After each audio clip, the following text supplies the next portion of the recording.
Hey, in today's lesson, I want to share with you how to practice guitar with a metronome. My name is Will Ripley, and this is Campfire Guitar Stock.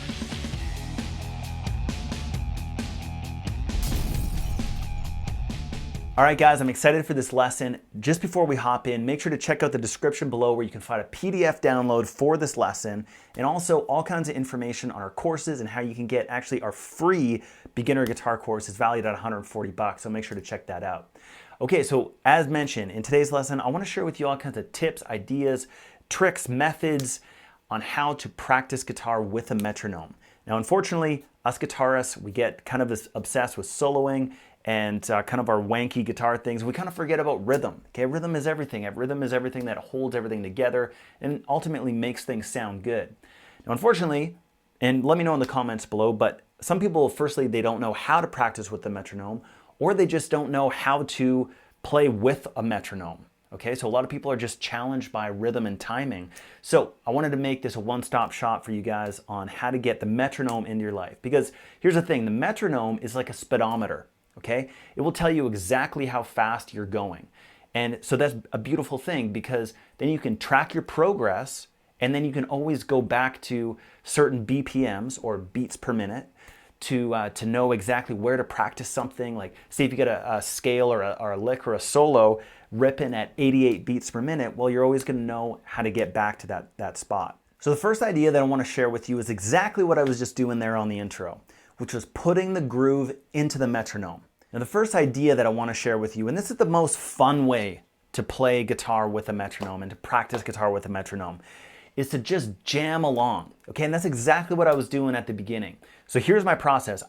Did you know that Google literally has a metronome built into it? So if you just Google search metronome, a metronome shows up on your Google search results. So that's all I did. I've got a computer right here in front of me. I typed in metronome, I put it to 88 beats per minute, and I'm riffing on something that I've just been jamming on and working on. I just like the sound of those chords together. And I, throwing in some licks and some riffs.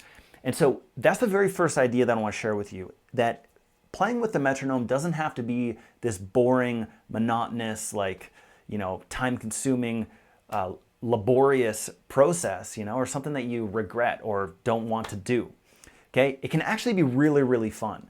So a lot of times, and as you know, look, I know you love to crank it up once in a while or just let loose, and just start strumming and, maybe you crank up the amp and let it rip or whatever. Well, you can still do that, okay? Just put on a metronome loud enough so you can hear it. And that's what I'm doing. I've got a metronome cranking through some speakers. I've got some good volume, and I've got a good loud click, and I'm just letting loose, ripping it up on right next to the metronome, okay? So that's the very first thing I want to share with you, is that just put the groove into the metronome. Okay, so whatever that is, and so like I said, I've got it at 88 beats per minute. And I find that this tempo right here, I call it for me, it's the Rage Against the Machine tempo. Okay, so a lot of Tom Morello's and Rage Against the Machine and Audioslave's riffs were right in this tempo. A lot of funk is also in this tempo. Okay, so it's that tempo where it's like, if you imagine a drummer, it's like a very danceable kind of tempo. So I just put that on 88 beats per minute, and I just start just meandering and just riffing with it, okay? And so for example,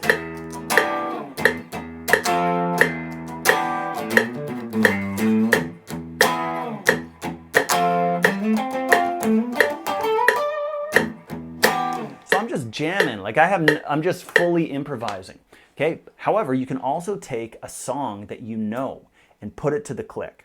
Okay. And so that brings me to point number 2. I wanted to show you just the simple riff from Fame by David Bowie. And I don't know if you know, but John Lennon was on that track. Okay. And if you did know that, I bet you didn't know this next little tidbit, which is the tune Fame is actually the instrumental version of a James Brown song called Hot. So let's just check out this riff from Fame, okay? So it's really, really simple, okay? You just grab the first fret of the low E string.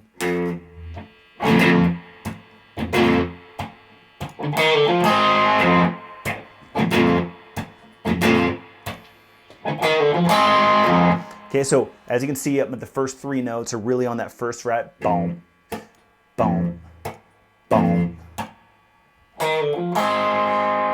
And I'll have the tab for you in the PDF below, but basically I'm just doing a pull off, first fret, open, third fret,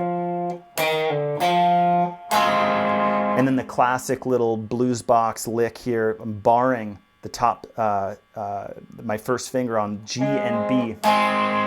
It sounds cool when you just do a little bend or a little tweak. It's really hard there, by the way, to do that bend because it's so, like the strings are so close to the nut there. But yeah, so here's what that sounds like.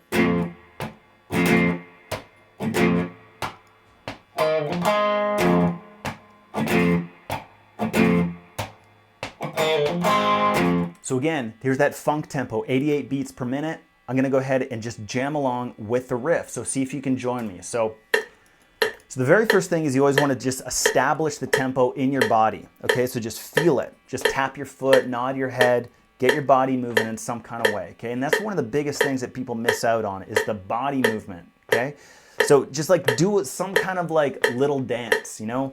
Guitar players always rock out, right? So just get some sort of movement going on with that beat, and then we're gonna jam along with it. Okay, you can even count yourself in groups of 4, almost always for rock, pop, and blues, stuff like that. So 1, 2, ready, go.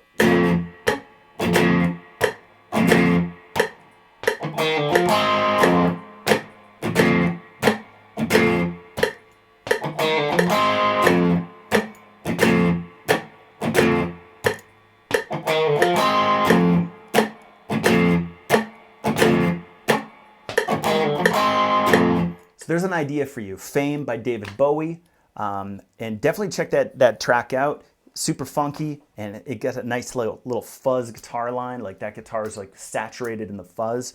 And yeah, it's just like a big stompy riff. So as you can see, a lot of those notes were really like right on some of the clicks.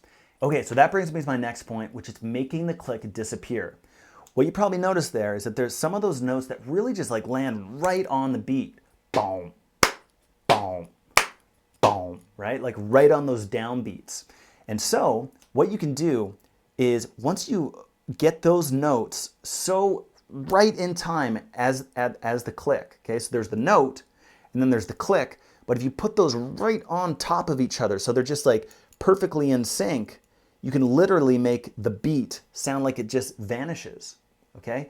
And of course you want to get your volume right so you have the click a certain volume in comparison to your guitar, but this would be a great riff to practice that on.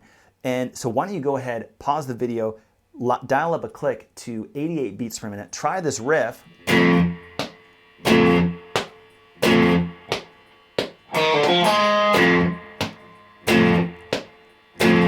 And see if you can find that for yourself. And trust me, it takes a long time, and sometimes you'll just hear one beat disappear, okay? But once you find that you can make the beats disappear, you know you're on the right track, because again, your note and the beat are so in sync that the beat just seems to disappear, like the click seems to disappear, because your guitar playing is so on top of the beat. So that's a really cool thing about playing with the metronome. And so there's putting the groove into the metronome, again, like feeling the big drummer behind you pounding the skins, right? And just having that click going while you're riffing, soloing, working on scales, just like meandering around the guitar, okay? And then also, if you find, and then you can work on making the click disappear by, again, being right on top of that beat, okay? So your guitar playing is so in time that you'll actually hear the click vanish. So my last tip for you on how to practice guitar with the metronome is kind of the more traditional way that a lot of people suggest that you play guitar with a metronome, which is basically working on your technique, okay? And sure, it's awesome. It's just that the ways that I showed you already are just maybe a lot more fun, and I'm sure you could see that. And maybe you caught Mike's lesson last week where he was talking about how to practice scales effectively. Well, this is kind of like a stepping stone or piggybacking off of that idea, because of course, playing guitar, practicing, you know, you want to have there be a crossover between playing and practicing. So this is a way to practice playing with the metronome in the most musical way possible, right? Playing songs, playing riffs, and things like that with a click, okay? And I gave you some ideas and some exercises on how to really put that groove into the metronome. And so what I have here is my own personal list, and it actually is needing an update. But what I do is I've got some licks that I'm working on, whether that's my 16th notes, particular licks from songs, or chordal kind of things, or songs that I've written that I perform, and that I need them to be tight and I need to be just practice on them. So what I actually have is on my guitar list, and it's just a piece of paper. It's like very simple, and this just reminds me how fast a starting point is to go to. So I've got my 16th notes at 120, and when I'm working on my pentatonics and playing 16th notes, it's at 107.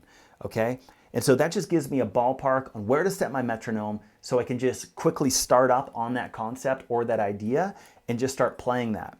Okay. And I'll give you an example of the song Ghost by Slash, featuring Ian Astbury from The Cult. And so I have this lick at 91, okay?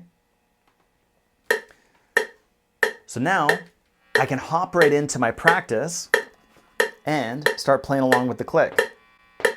2, 3, 4.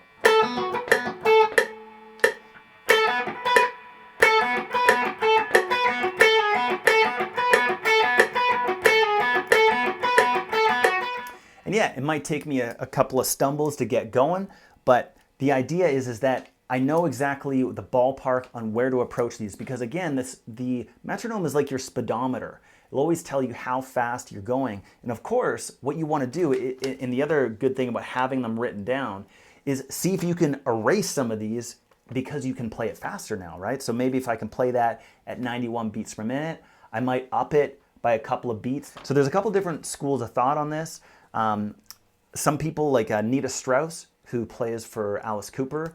I read in her Guitar World magazine little snippet that once she can play something perfectly 5 times, then she'll up it by 5 BPM. Okay, so if you can play something perfectly 5 times, try upping it by 5 BPM. However, 5 BPM might be too much. You can just try 1 BPM and then test yourself. Can I play it 5 times perfectly? Okay, or maybe it's just 2 BPM or 3 PM.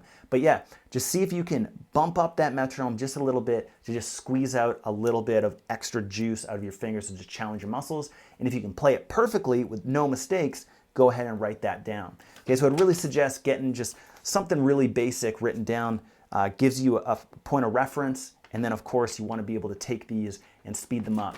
And the metronome will give you that measurability, okay, because it's like that speedometer, so you can always look and see, okay, I played this riff, this lick, or this scale at this particular BPM. So that's something that's really beautiful about the guitar list. Okay, you can take those riffs, licks, and solos and firstly get a ballpark of where you're at, and then certainly bump them up once you've mastered them at that particular level. Okay, and the last and final tip that I want to give you for practicing guitar with a metronome is remember that you can also think about your favorite songs, like the songs that are on iTunes, your CDs, your vinyl records on Spotify, whatever. You can think about those songs as metronomes, because those are professional players that probably played with the click.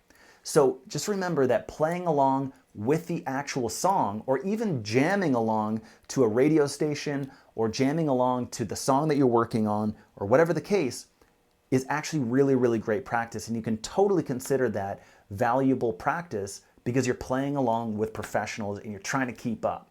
Okay, so those are the tips that I had for you today. Let me know in the comments below if this helped. If you're not subscribed already, make sure to do that and hit that notification bell, because we're actually releasing one video every single week.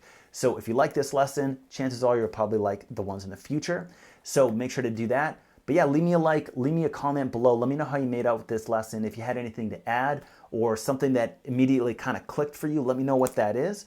Or go ahead and practice these. Get that PDF below, and that will give you a good outline of what we covered in today's lesson and things that you can do. But I'd love to hear from you, and hopefully you experience some awesome results. So all that information plus information for our free guitar course called 5-Minute Guitar is all in the description below.